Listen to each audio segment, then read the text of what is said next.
From Little Mountain Sound in Vancouver, British Columbia, this is Lab Notes. And now here's your host, Russ Hamilton. Hello and welcome. Thank you for joining us. We are so pleased you're here and tuning in. This has just been an extraordinary journey, and the journey continues. I want to open today and I'm on the phone here with Eric Edelman. Hello, Eric. Hey, how are you? I'm really good, man. How are you? I want to open with a story. It's actually a joke my old writing partner and I used to say to each other because we used to have to remind each other of the punchline.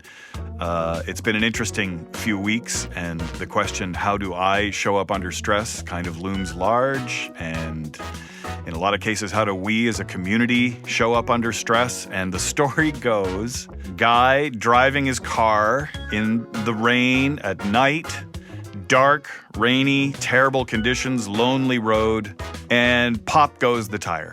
He's not going that fast. He pulls over. It's fine except for the flat tire. Gets out of the car, takes a look. Oh, what a time. What a place. Okay, pop the trunk. Gonna take care of this. Already soaked. Looks in the trunk. The spare tire's there, but no jack. And oh no! He cleaned out the trunk and he took the jack out of the car. And he never put it back in. I'm such an idiot. He's saying to himself, how stupid. Oh my God, I can't believe. So he deals with that and he looks around, and the only place he sees that might be useful is an old farmhouse up on the hill. And it's not too far away, and he figures, he's gonna go and walk across, can't get any cell signals, so he's gonna walk up to the house, and he just feels like, how stupid do you have to be to clean out the trunk and not put the jack back in the trunk? So he's beating himself up, and he's walking up a hill, and he's going towards the little house, and it's got a little light on, so he thinks somebody might be home, but he's so ashamed and he's so embarrassed. And then he starts thinking, this is not the worst mistake somebody could make. I mean, if you clean out the trunk and you forget to put the jack back in, that's actually a pretty reasonable mistake. He's not a terrible person. And he's walking and he's getting closer to the house. And he's like, if somebody were to judge me because I forgot to put the jack in the car, I would have a problem with that. I would have a problem with somebody judging me for making a mistake, yes, but something that's easy to make, a mistake that's kind of easy to make. So I would resist anybody or push back on anybody who, in fact, and he gets closer to the house and he can see inside and there's an old woman inside the house. He's like, I'd be really choked if somebody got mad at me, or judged me for forgetting to put the jack back in the car. And he walks up onto the porch and he knocks on the door, and ever so slowly the old woman comes to answer the door, and he looks her square in the eye and he goes, you know what? Keep your stupid jack. And that's the joke my friend and I used to tell each other. We would look at each other and go, you know what? Just keep your stupid jack. How do I show up under stress? How do I generate my own stress through the stories that I tell myself, through the narratives that I wash through? How many ways am I generating my own stress and then punishing the world for the stress I've created for myself? That's been alive for me the last few days. So if it comes up again, you're allowed to say, you know what? Keep your stupid freaking jack. That's right. You're very patient, Eric, for sitting there and listening to this and wondering what you're doing here. But thank you. Eric Edelman, you're a senior leader at Common, is that correct?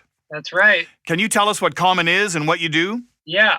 Common is a property management company that uses technology and data to, we like to say, revolutionize how multifamily rental properties are operated today. Okay. So is there an emphasis on business, or is it for anybody looking for housing? Yeah. So, we focus on large apartment buildings throughout the United States. One of the interesting things we do is we operate co-living, which is a new type of apartment that you can rent, where you rent out your own bedroom within an apartment and you share that apartment with other folks. The apartment comes fully furnished. Your Wi-Fi, your utilities, your paper towels, your soap are all included. And so it's a great way to really reduce the friction of living with roommates while enjoying all of the benefits, which are community, lower rent, and convenience. And so that's one of the products that we're most known for. And what's your title? What do you do? My title is VP of Platform, although sometimes I like to refer to myself as the VP of Mischief. I focus on cross-functional initiatives throughout the company really pulling together all the stakeholders and launching new products that involve getting everybody to pitch in. Nice. And about 6 months ago, that's when we met. What were the circumstances of you and I meeting? So right around the time that I was stepping into this role, one of the things I noticed, previously I was the chief of staff to the CEO. And so I had the opportunity to sit, on the executive meetings and see how the other executives presented their points, and also compare that to, how my points were received, and noticed a gap in terms of communication efficacy between the other folks around the table and myself, and felt like there was an opportunity to level up, especially as I was stepping into this new role, and be a better leader and a better communicator. Nice. And so through a bunch of mutual friends and contacts and professional relationships, you and I started an executive development program, a speaker development program. And what's your first memory of that? Remember when we first met? What do you remember about our early work? I mean, first of all, the catchphrases. You have so many great catchphrases, Russ. And what struck me about them was that as you thought about each catchphrase and you peeled back the onion, there was always more to it and more to it. And so early on, I got this sense, that someone being you, had had a lot of experience, helping people come to realizations, both slowly and then all at once. That's beautifully articulated. Oh my goodness. So what was your experience of that? It's the experience of being dragged, kicking and screaming somewhere you feel like you're supposed to go, but yet your body and your conditioning has wired you for years and maybe since birth to not want to go there. And so what is the process of, realizing, hey, I have these patterns of behavior or these patterns of speech or these patterns of thinking about things that lead me to get the same results every time. And maybe I'm not so happy with those results, or I just like some variety and would like to see some different results every now and then. Yeah. Tremendous. So I sent you the 6-box model and the little menu page of the lab notes thing and our methodology on a one sheet. Yes. What stands out for you if anything, what stands out for you on that sheet now? So I'm going to ignore the question and share what stands out to me most from the experience, which I think somewhat relates to your question. Yes. In working together, one of the biggest realizations that I had is that my experience of a presentation, in some ways, has very little to do with the audience's experience.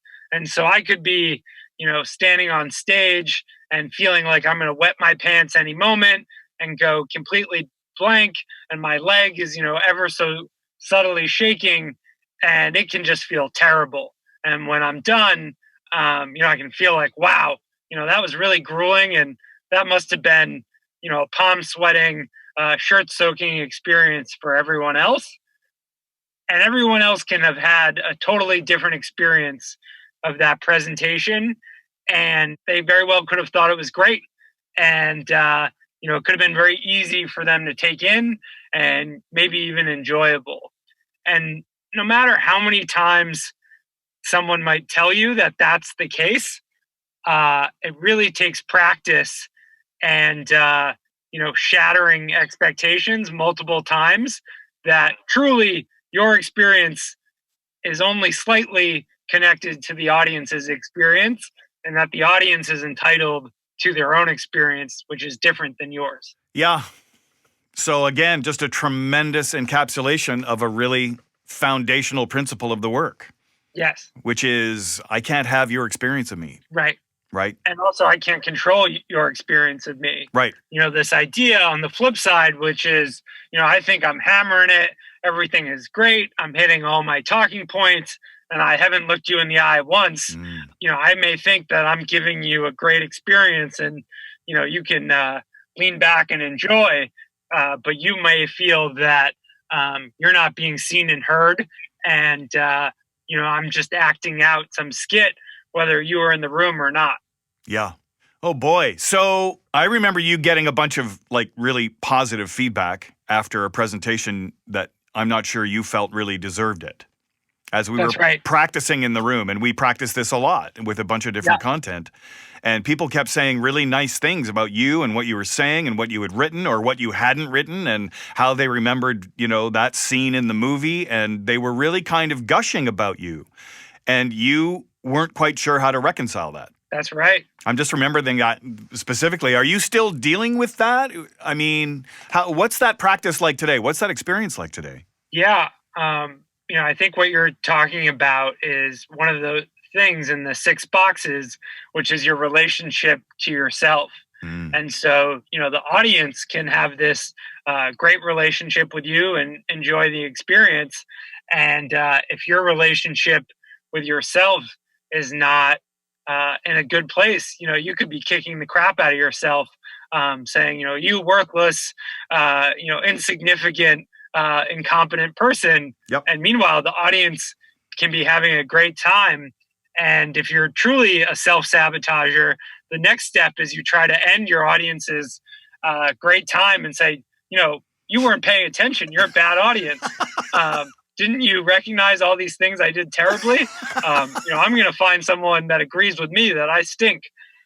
I can only speak for myself, but having someone else in the room to help you unpack that and notice that's taking place and, throw out a wild suggestion like, maybe the audience knows what it's talking about, can be a quite powerful experience. Yeah. Fantastic. So that's a lovely encapsulation of our first session together. And of course, it informed our other sessions together. What do you remember about the second session, call to action and demand?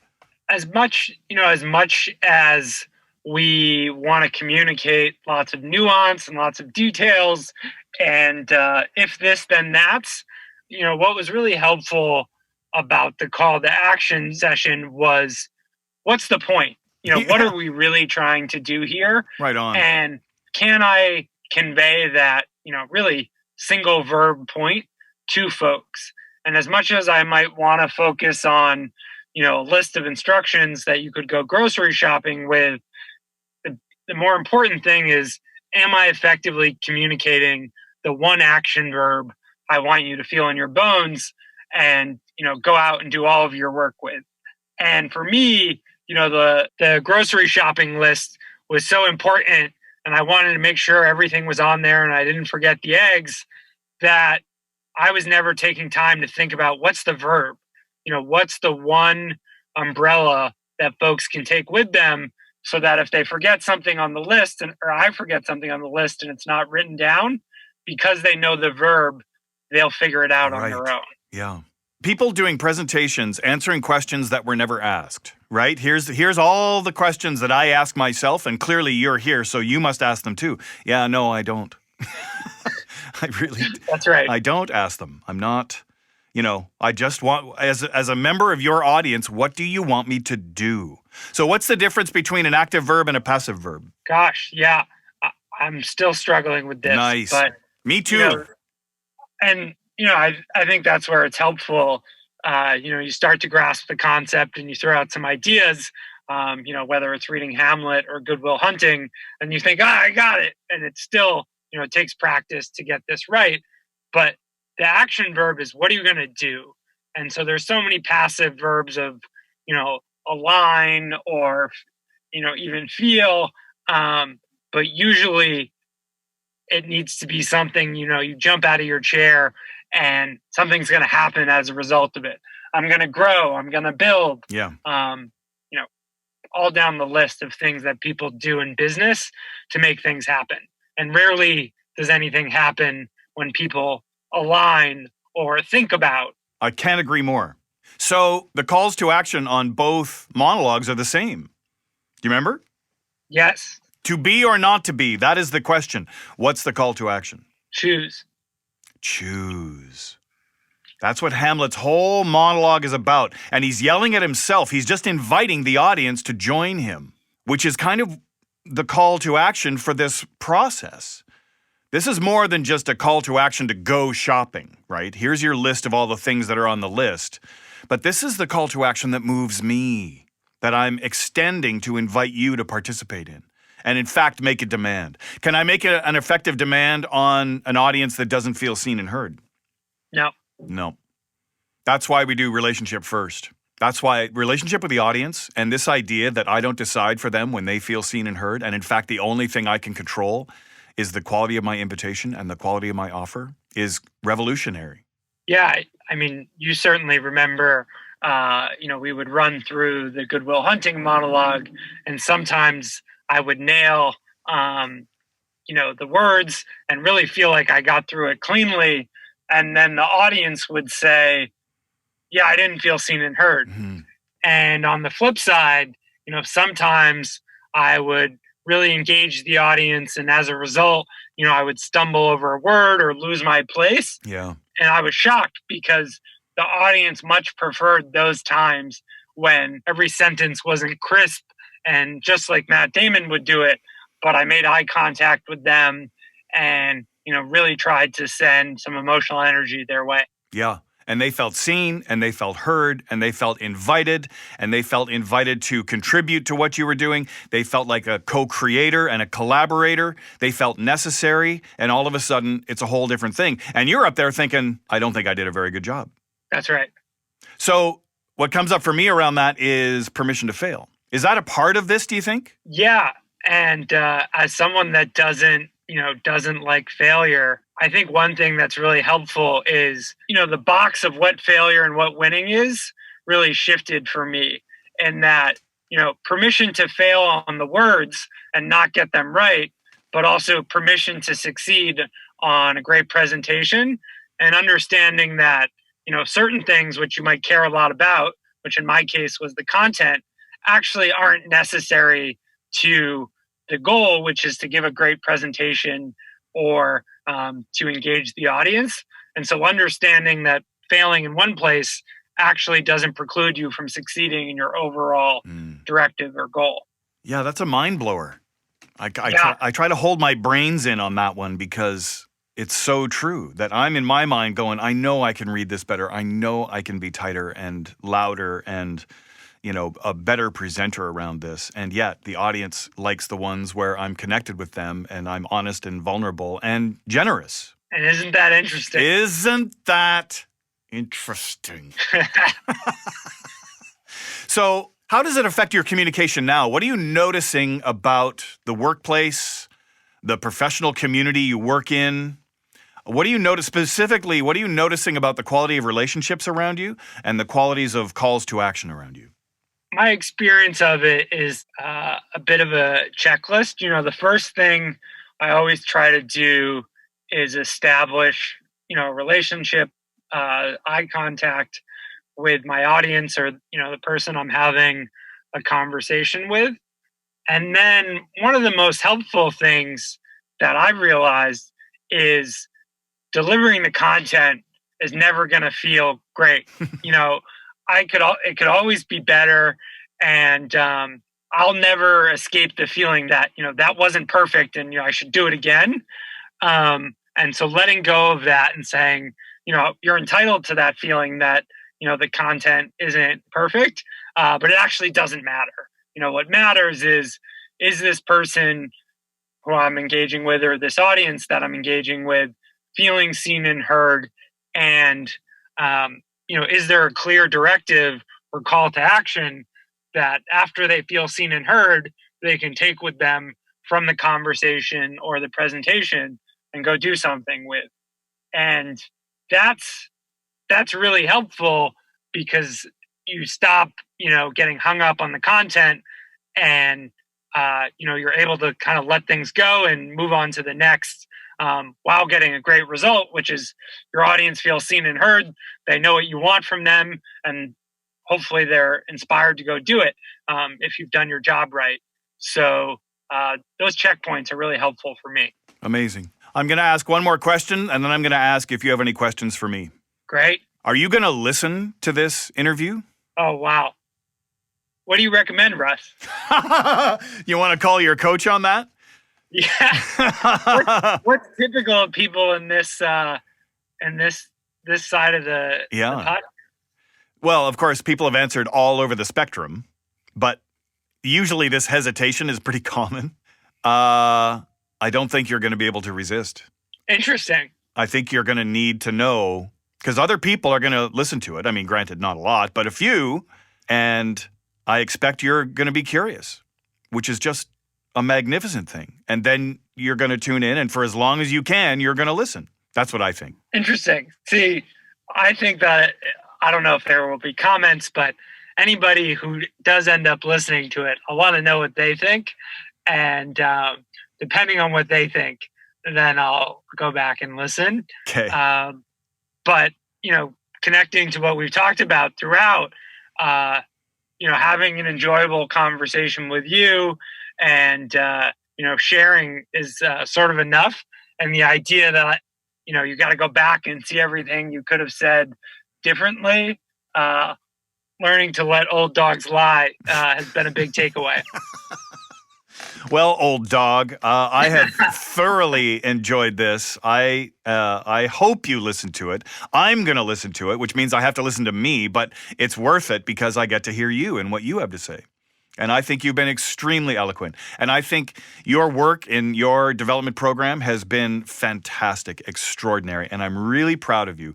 And I'm really excited about the impact you're going to have in your career and your professional life and in your community. And I look forward to working with you long time in the future. Oh, gee. Yeah, I really appreciate that. Thank you, Russ. If it isn't clear from this, you've helped quite a bit. And,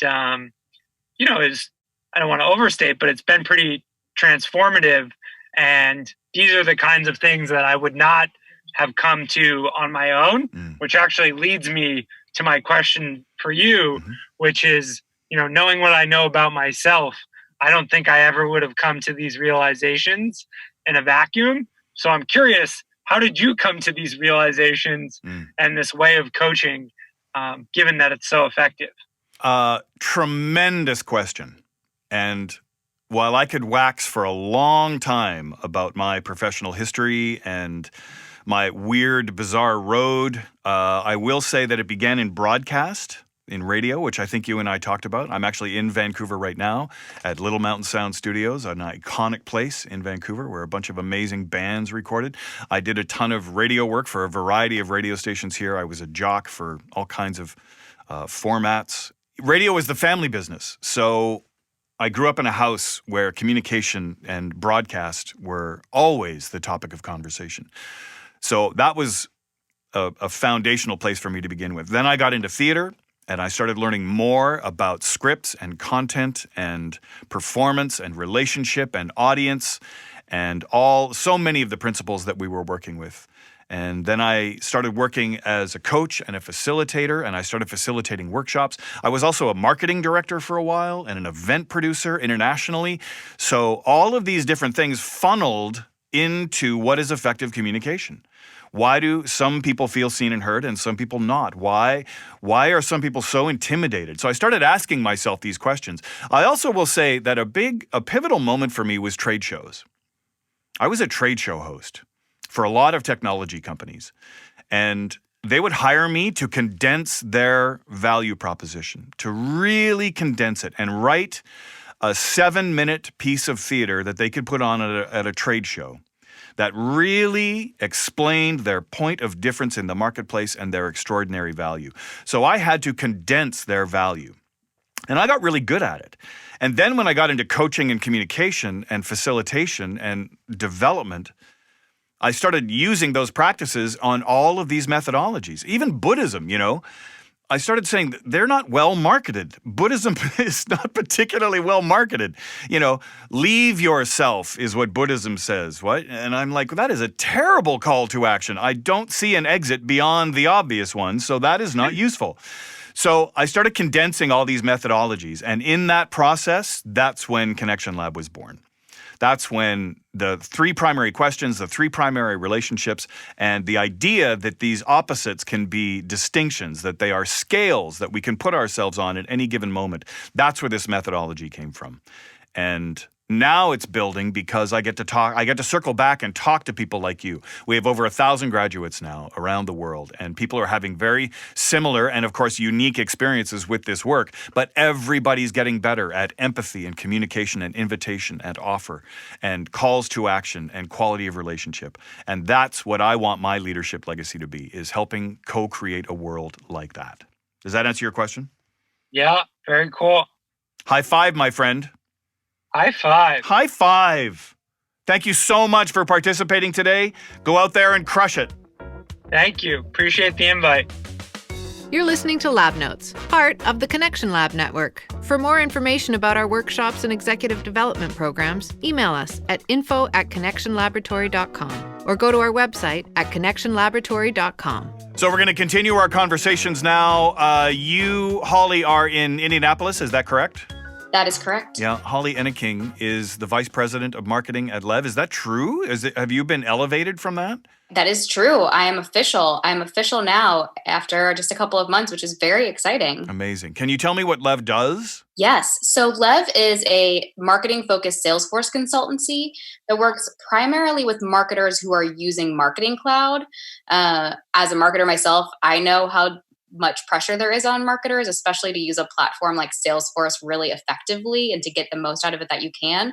So that's where Lev comes in to really help marketers who are using something like Marketing Cloud and really all of Salesforce's platforms to help them get up and running and to get the most out of the platform. Nice. When did you and I meet? Oh man, it's been a little while now. Over a year, I would say, because we met for a connections lab before I went through Leadership Journey. Is that true? You did a one-off session? It is true. You did a one-off session 1 connection lab. Correct. And then you did the Leadership Journey, and then which I did included... Leadership Journey. Wow. Okay. And I think that was maybe just 3 or 4 months before. There wasn't too long of a space between the two. Right. But it was probably about a year ago from now. What do you remember about your Connection Lab experience, the first workshop? Well, I would say my overriding memory of that was a lot of crying that I did. I was very emotional. I'm a crier by nature, which is something I've learned to embrace over the course of the last year. You're so brave. I've sort of accepted it as it's how I show up under stress. And so that was my overriding memory of that experience, was that I just was very emotional, and I really, it was a real struggle for me to stand up in front of the group and to talk about like my vision for leadership and to be in relationship and to go through all of those practices. And but it was great, because then when I came into Leadership Journey, I was like, all right, I know I need to buckle up. I got to get ready, because this is really going to push me in a way that I don't know that I'm prepared for. You showed up in a helmet and goggles and, yes, the protection. I was ready for battle. You had your little buckler shield and let's do this. Absolutely. Well, and that was contagious in the room, I think. I think you were a leader in the room in the Leadership Journey. And I expect you were in the workshop too, but we'll talk about that in a little while. Okay. So now we're in the Leadership Journey. So now, and the company we're in is called Return Path, which got acquired, a year ago. Mm-hmm. And you're in the room with a bunch of fellow senior executives, senior managers, people who've been appointed as high potentials in the organization in a company that invests pretty heavily in talent development. Mm-hmm. And you've been chosen to come and join, and you kind of know what to expect, at least out of the first session or two. Mm-hmm. And then you walk into the room. Can you talk about that experience? Can you talk about meeting people, talking to people, and diving in? Absolutely. I actually was incredibly nervous because of some of the people who were in the room. So I was in a role at Return Path in my position within marketing, where a lot of people who were in the room were really stakeholders for me on a regular basis, right. And people that were asking me to do work for them, that I was supporting them in their functions and supporting their teams, and people that I really wanted to have faith in me and my ability to do my job. And I was very nervous about, quite honestly, occupying space with people who I thought were a step above me, and potentially setting myself up to embarrass myself in front of people that I wanted to respect me. So I came in with a lot of anxiety from that perspective of just like wanting to show up in my as my best self, and to not do anything that I would find embarrassing, which is a pretty low threshold. I find myself embarrassed on a regular basis. But so that was really difficult. And knowing how much of a struggle my first taste of Connection Lab had been for me, knowing that, over a 9-month period, it's going to be that on steroids, I was particularly nervous, but I was very pleasantly surprised to find that I wasn't the only nervous person in the room. Other people were also nervous, which was comforting in its own way. And very just like welcoming and accepting. And there was very instant camaraderie in our group. We really clicked as a group from the first, hour together. And that really helped lift me up in the beginning of the leadership journey. Do you think that's shared stress, shared trauma? I think it's definitely shared stress. I mean, there's something to be said for going through something really stressful together and what that can do for bringing people together, not only lifting yourself up, but finding ways to lift up others and to have that shared experience. And I think that really bonded us for sure. How long did it take for people's titles to quietly leave the room? Right? I would say in that first session, especially when we're going through the exercises of, linger longer and to being in relationship and really having to hold that connection with someone. In that moment, it's really not about who you are, or your, relationship to one another on an org chart. It's really about just like being in that room with that person and going through that experience with them. So I would say, we're sort of thrust into having to forget about all of that very quickly. Yeah. Did you become a better presenter, do you think, in those first couple of sessions, those first couple of days of the leadership journey? I'm not sure that I became a better presenter. I think I became more comfortable with myself and like where I was as a presenter. I don't know that my skill set as a presenter per se improved, but I think that idea of feeling like I could take up space and that I could stand in front of the group, which obviously is part of presenting, I think that definitely improved. There was a confidence that was built that I didn't have walking into the room. Do you think you became a better audience member? Oh, absolutely. I think I was eager to give anyone a smile and to the head nodding and the I am engaged with you, I'm here with you, I want to lift you up and to make you feel like you're doing great. I purposely put myself in seats in the room where I would fall in natural eye line so that I could be the cheerleader that people could look to. I remember that. I remember you picking your seats strategically for that. I was very strategic in where I could be in order to I knew how uncomfortable I was feeling, and anything I could do to make others feel less uncomfortable was important to me. If we fast forward to a little more modern times into, what's happening now, yes. Are you a different audience member now? I think I absolutely am. I am really lucky in that at Return Path and now at Lev, I have a team of people that I'm leading. And I really make it my responsibility not just to lead them from a work and day-to-day task perspective, but also how I can be helping them to do more things, to grow their own skill sets, to try things that they're uncomfortable trying, to feel comfortable failing at something. And I give myself that role of being everyone on my team's biggest cheerleader. I want to be in any situation where I can be putting them out in front and letting them lead and doing whatever I can to support them, that brings me a lot of joy as a leader. And I think sets me up to help them think about the things that I'm thinking about. How am I showing up under stress? How do I want to be showing up? What can I be doing in order to make myself feel the confidence that I think I need for the situation, and then help them go through that same exercise, having been through it myself. And so I really love being their biggest fans whenever I can. Excellent. Are you coaching, do you think? Yes. So I talk about leadership journey on a very regular basis. I was actually very excited to share this podcast with them. You guys know that thing that I talked to you about endlessly that was this big impactful experience. This is it. You can listen to it here.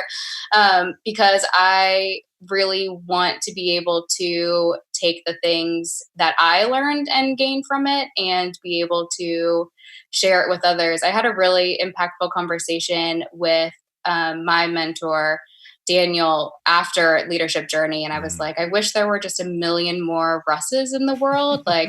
what happens when Russ doesn't do this program anymore and other people don't get to have the same experience? And he was like, well, Holly, that's your job now. Like, that's what you're supposed to be doing.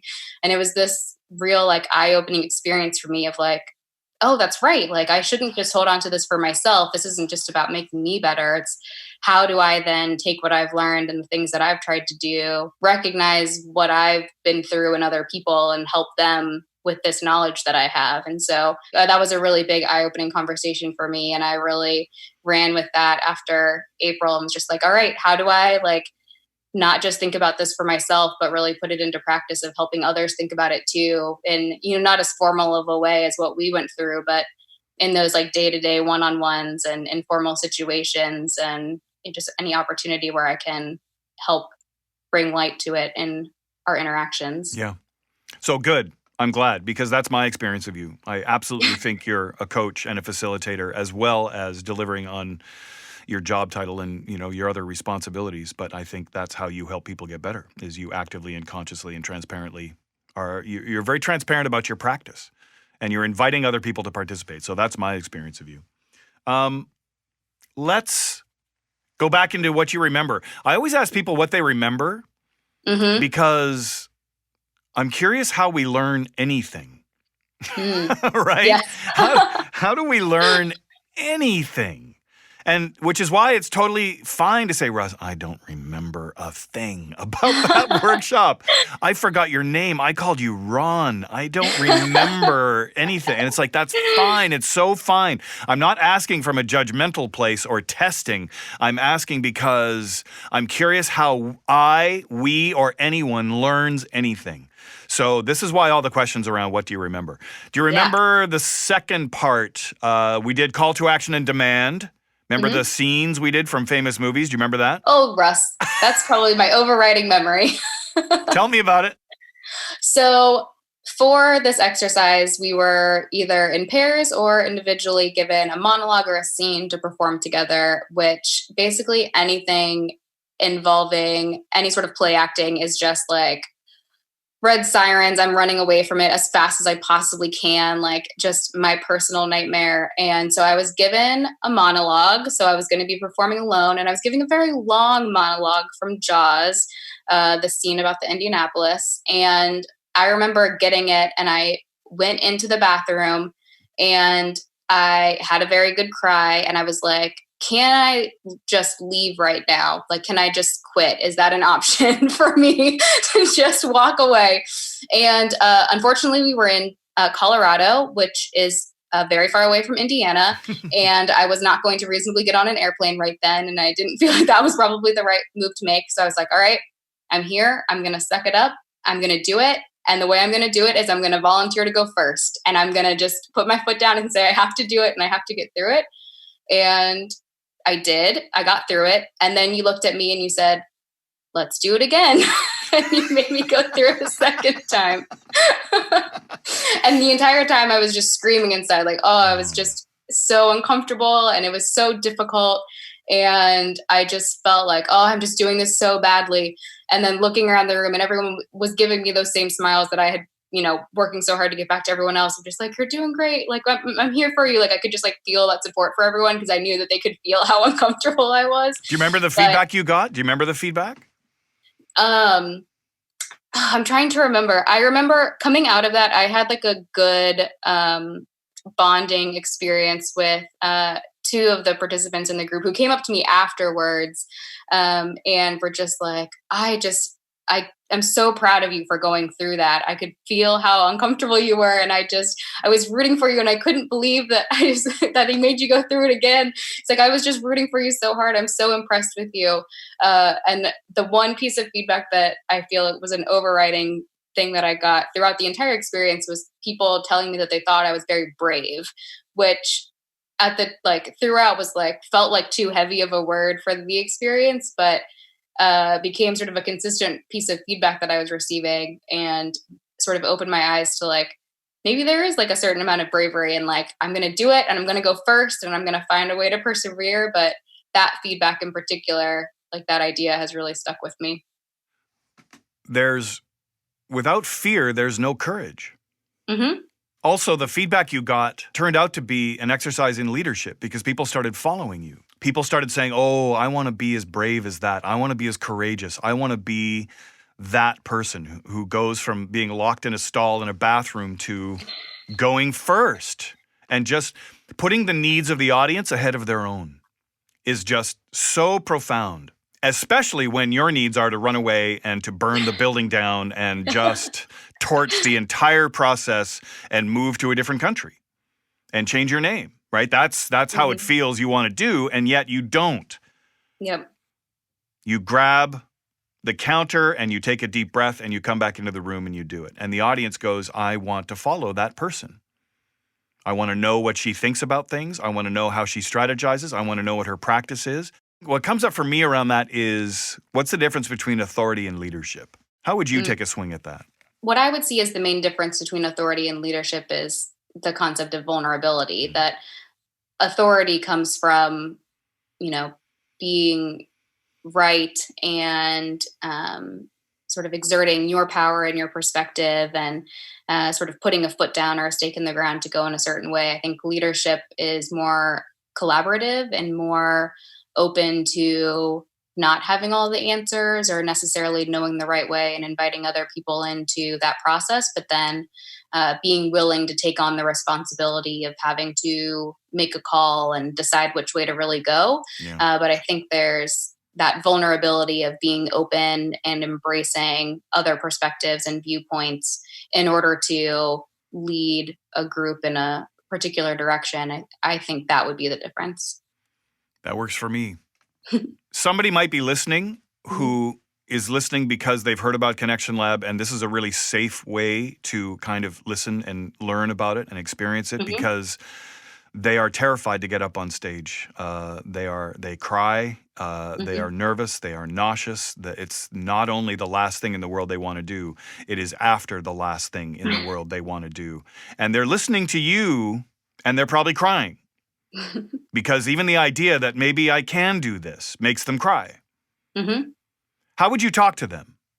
I would say that I had an incredible love-hate relationship with the leadership journey, and that, as you said, every fiber of my being made me want to run away from it. But I made the decision that if I was going to be a part of this program, and if I was going to, put some of my time and energy into completing this, that I wanted to just give it everything I had, even though it felt like torture in some cases. Yeah. And what I found was that I got so much more value out of it than I ever could have imagined. I honestly look at this program as just like a true watershed moment for myself of finding a voice that I didn't know I possessed, and finding a comfort in myself that didn't feel achievable to me.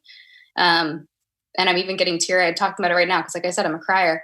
But it really unlocked this sort of power that I wouldn't have guessed that I had to get through something that was so challenging. Yeah. And we're breathing. Taking a breath. And we're breathing. Emotion is fine. Yeah, emotion is wonderful. Isn't it? It is. I think if I've learned anything, I've learned that because I'm a very emotive person, I'm very transparent with how I'm feeling. I'm not afraid.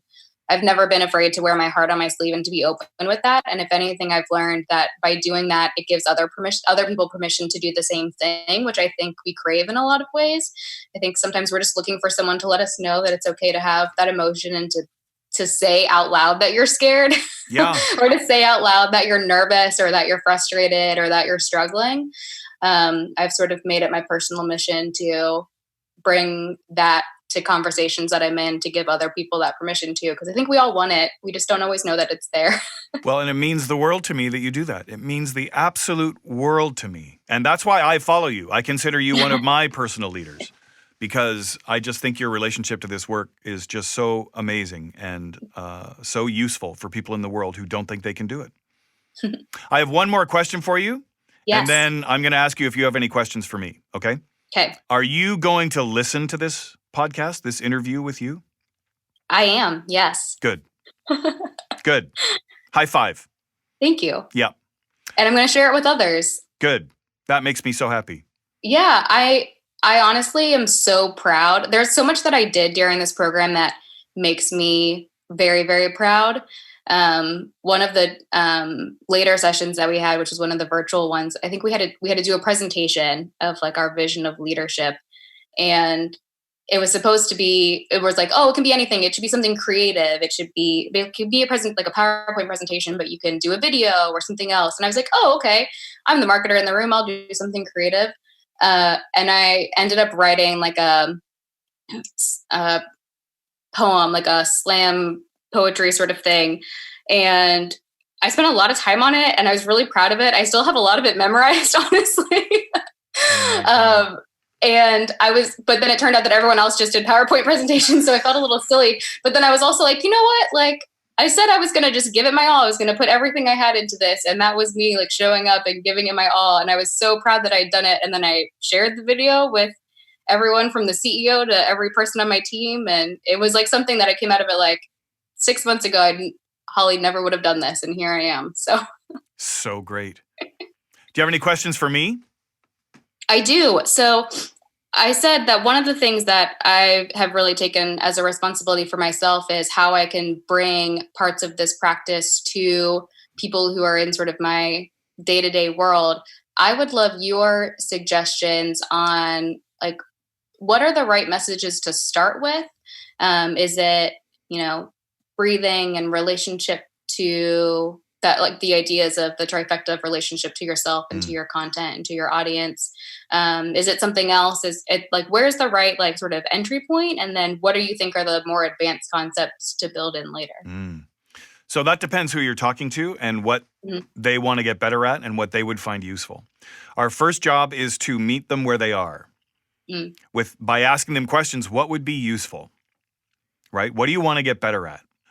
Before you dive too much further into that conversation, because they're allowed to say nothing, leave me alone. Yes, back off. So that's totally legitimate and fine, and you get to say thank you, have a good day.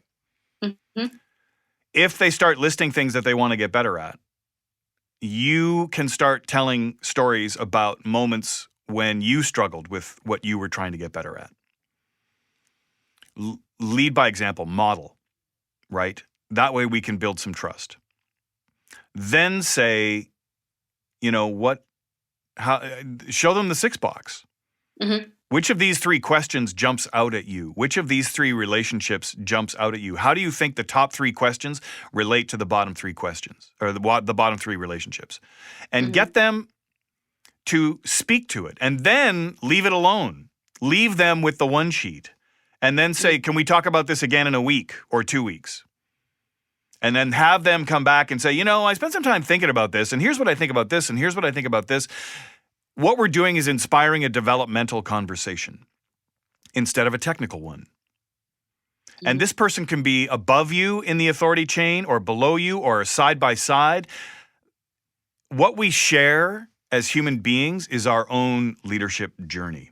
So meet people where they are, invite them to explore the questions and the relationships, and then talk about your experience and do what you're doing, which is model and say, look, I hate this stuff.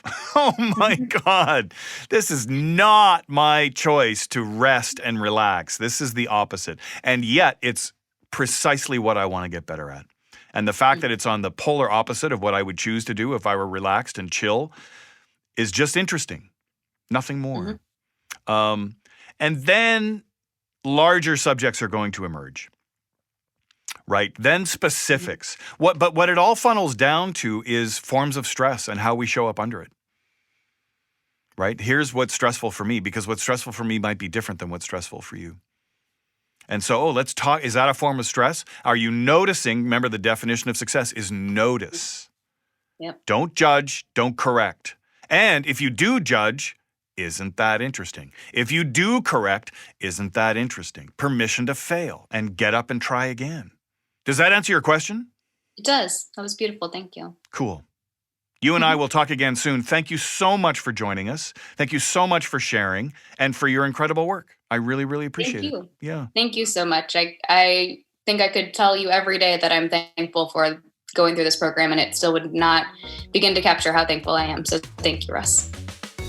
So if you're listening to this and maybe somebody recommended you tune into this podcast, first of all, thank you for doing so. If you want to get more information and find out more about what we're talking about, specifically, you can go to podcast.connectionlaboratory.com. And that has the menu that we discuss with the 6-box model and some of the questions and distinctions. Also, you can just visit the website, connectionlaboratory.com. It breaks down everything that we offer. It talks about client experience. It talks about all the programs. All the information is there. If you want to find out more, connectionlaboratory.com. That's the place to go. We continue our conversations now. We're talking to Jay Nichol in Calgary, Alberta. Hello, Jay. Hello, Russell. Tell us who you're working for and what you do. Well, right now I work on software implementation projects in corporate offices in Western Canada. Yep. An independent contractor right now, and I'm currently contracting with a management consulting firm at a large oil and gas company in Calgary. Nice. How do you and I know each other? Oh, we go way back, Russell. I'm trying not to laugh. At grade 8 in high school. So yeah. I think everyone knows what that's like. Yeah. So this is Hometown Corner. Every now and then I bring in an old friend to chat about this work. And this week it's my friend Jay. So for those of you listening, and some of you might be listening who know both Jay and I are going to roll their eyes and go, oh my God, the conversation continues from grade 8 in Sutherland in North Vancouver. How did that happen? I don't know. So very recently, you and I had a conversation about personal development. And you've kind of heard snippets of what I do and how I do it. And you kind of approached me with your hand up to say, hey, would your Russ methodology be useful in some of the stuff that I'm dealing with? And so I shared with you this 6-box model and the 1 page, which I believe you have. And so you're very new to this work, even though you're certainly not new to me and how this all kind of unfolded over the past few decades. But specifically this methodology, you're kind of fresh with.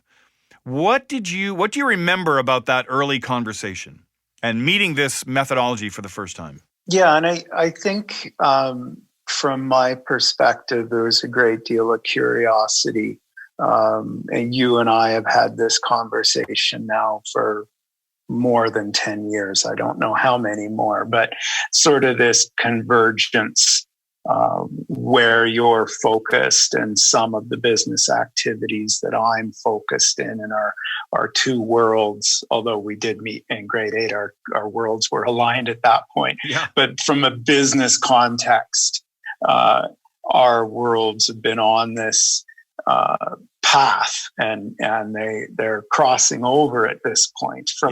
From my perspective, I was very, very curious where you had come to with this program and what the content really looked like and what it meant.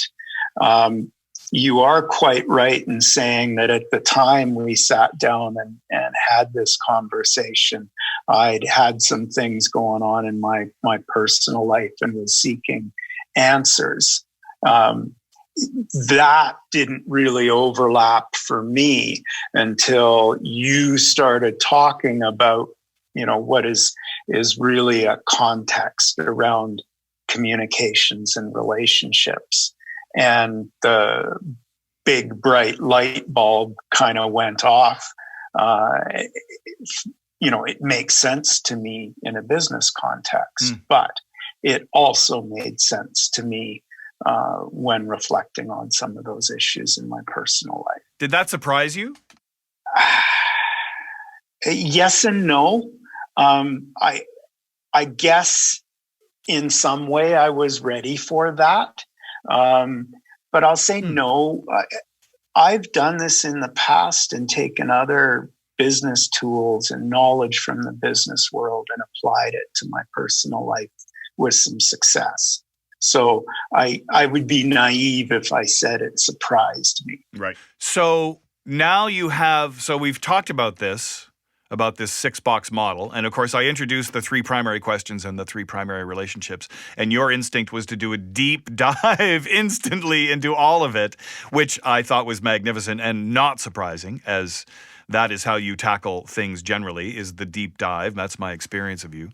And more recently, you've taken kind of a larger overview of all 6 boxes and maybe more. Can you speak to that transition and what happened? Yeah, well, the comment in my email is we've chatted a little bit back and forth on this, and you're right. As I do deep dive, I have no problem saying that I need development, I need self-improvement. I always look for how can I get better? How can I do things better? And I was very focused on this. How do I show up under stress? There aren't many things in this world that stress me out. However, when I get stressed, this question of how do I show up under stress is very meaningful. So I did spend quite a bit of time reflecting on that and what it really meant and trying to dissect it.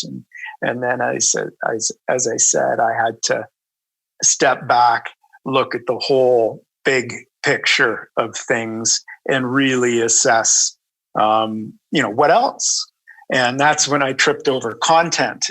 And when you take this out of the business world where I see value in this as somebody that presents and facilitates workshops, I see value in this. When I take this tool and I apply it to my personal life and my personal issues, when you look at content, it's like, well, who or what is that? And it's kind of, it's me and many things about me. So that was a bit of a surprise, but it's really taking your tool from a business context into that personal life, and it changes the flavor of some of these things subtly. Yeah.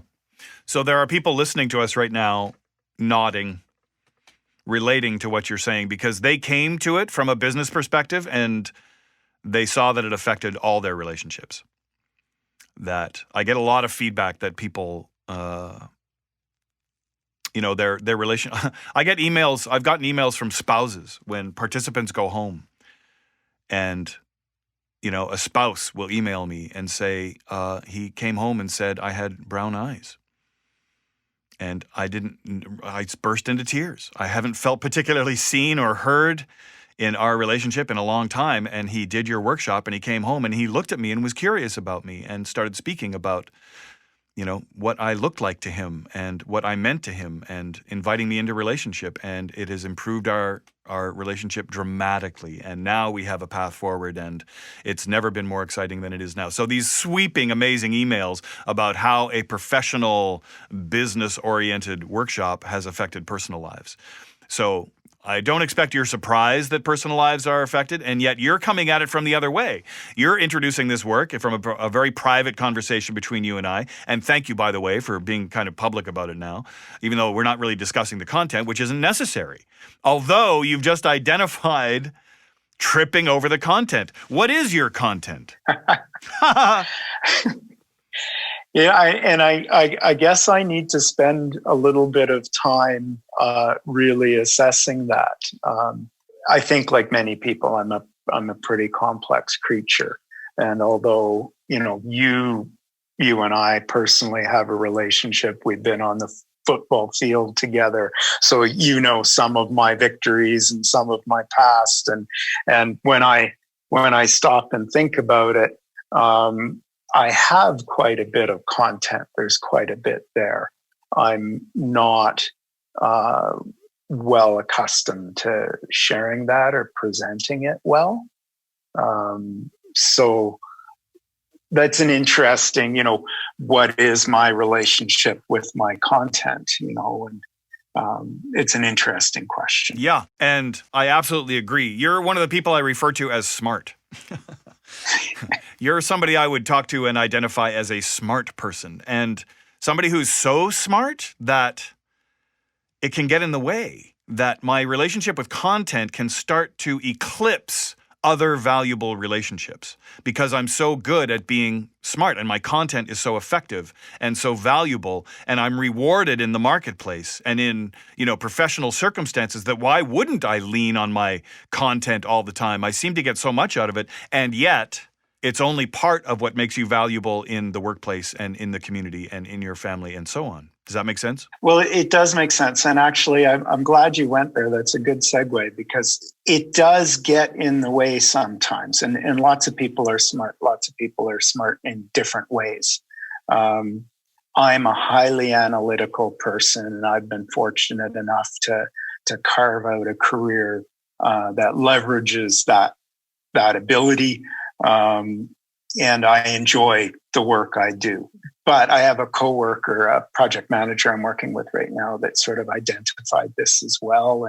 And I quite enjoy facilitating meetings, creating conversations with professionals, extracting some of the business knowledge and artifacts that we need to generate to drive a project forward. So when we talk about what I want to get better at and talk about audience, I now have learned that my intellectual ability gets in the way of developing that relationship with my audience.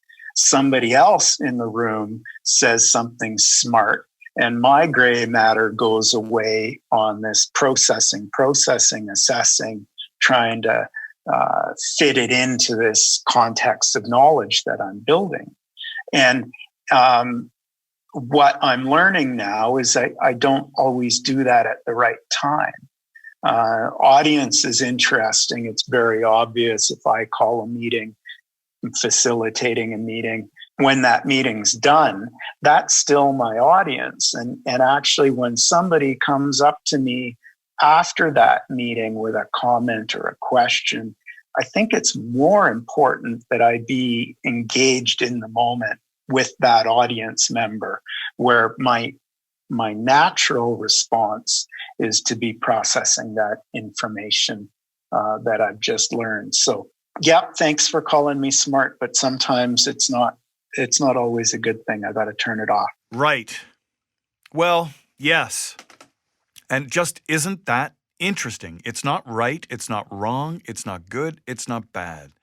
It just is that at a moment when there's an opportunity for me to enhance relationship and co-create and collaborate and invite and offer, what I do is go into my head and process and analyze and squeeze value out of what I've just heard.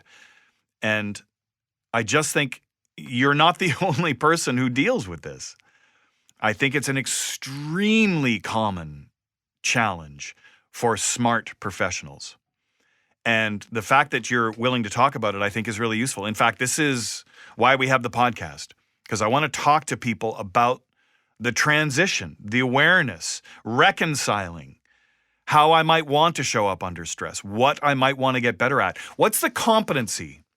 If you were to identify a competency, what kind of language would you start to play with about making that transition? It's an interesting question. Well, I am highly analytical, and I do reflect upon myself. I'm not afraid to stand in front of the mirror and put that analytical ability eyes on myself and ask that question, the series of questions. What do I want to get better at? And that's an interesting competency, but I think self-improvement is being open to self-improvement is probably a good start. Yeah.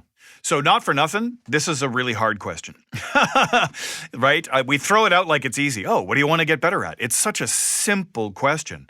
And so many of the people I work with in senior positions, talk about, I want to get better at everything, which is generally a cop-out. Identifying the competency, because what I want to pull away from is that it's miraculous. It's a breath of heaven. Some people are good at it, some people are not. Whatever it is that I'm missing that they have, I just don't buy that for a second. People are practiced at competencies. And the way to identify the competency is to practice writing stuff down and go, is it getting present? Is being curious a competency? Ooh, I think maybe it is. I should play with that. Or maybe maybe I should look at that. What's a competency? Because playing the piano is easy. all I have to do is practice 100 hours a week, right? All I have to do is do the scales, right? The competency of playing the piano, the competency of being a farmer, the competency of being a software technician, right? Your competency is what makes you valuable at your position. But what competency is going to help me allow my intelligence and analytic ability and invite another relationship? Allow that and yet emphasize another competency relationship with the audience. Be curious. So I find that's a good one, is be curious, but maybe that doesn't resonate for you. But that's the question. What's the competency? And permission to get it wrong 100 times before I get it right. Does that make sense? It does. It does. And I think I can respond to that because one of the things that I bring to the table in business is just collaboration and teamwork. And if I have a competency, and you know where I learned that, because I've often said the things I've learned about teamwork, I learned on the football field. Mm-hmm. And in martial arts, ironically. Yeah. In a lot of ways through life, but collaborating with people for me is a very personal inner drive. We're all kind of put on the planet on our own, but we're never really alone. If we don't collaborate and play well with others, we're missing out on a lot of fun. Tremendous. So I have one more question for you, and then I'm going to ask you if you have any questions for me, okay? Okay. The question is, are you going to listen to yourself in this podcast? Yes. I plan to go back and listen to all the podcasts, and I guess that includes myself. Good. But you're saying I should really listen to what I've said and understand where it came from. So funny. So good. I'm glad you're going to listen, and that's its own thing. I ask people I talk to if they're going to listen, and you should hear, that it might be hard for some people. They express that, I don't know how comfortable I'll be, but I feel like it's part of the practice, and ultimately, we'll see how it goes. But I'm always curious if they'll take the opportunity to listen themselves on the podcast and use it as an opportunity to practice. And it's totally fine if the answer is no. And it's totally fine if the answer is a quick yes. I'm kind of not attached to the answer. I'm far more interested in the practice of asking the question and the value of asking the question. So I'm so glad that you're going to tune in. I think that's great. Not that I wouldn't have been happy if you said, absolutely not. Excellent. Do you have any questions for me? Well, I want to get better at audience. Yeah. And that means a lot of things. It now makes sense to me in the context of my work life professionally. But it's one of those issues that also makes sense to me personally. And I need some time to work with this. And I don't really have any well thought out specific questions today, other than how can we do more of this, and when can we find some time to do another deep dive into audience? So the answer is soon. You and I, can communicate pretty regularly, as we have for the past years. So as you know, I'm happy to speak to you anytime about this. And I just want to say how proud I am of you, because you and I have known each other for a long time. And I adore you as a friend and as a professional. And the fact that you're diving into this work now is just means the world to me. And your feedback and how you talk about it, I just think is tremendous. So the answer is soon. As soon as we like. I mean, I'm probably going to want to rest after we record this, but after that, we will talk about booking our own little Zoom call. In fact, I'm probably going to circle back to everybody I talk to in this process, because I'm just so pleased and proud and grateful. So the answer is soon. Okay. Okay. Thank you so much for joining us today and for sharing your thoughts about this methodology and your experience. It means the world. And as always, go out there and crush it, dude. I'll do my best. Thank you, Russell. That's our show today. I want to again thank Eric Edelman and Holly Enneking and Jay Nichol for joining me as guests and participants and collaborating with me and co-creating. I think one of the themes of our episode today is predisposition. How am I predisposed? The way I think, the way I feel, what I want, my experience. How does that get in the way of getting present with somebody and meeting them where they are and really just being curious about them?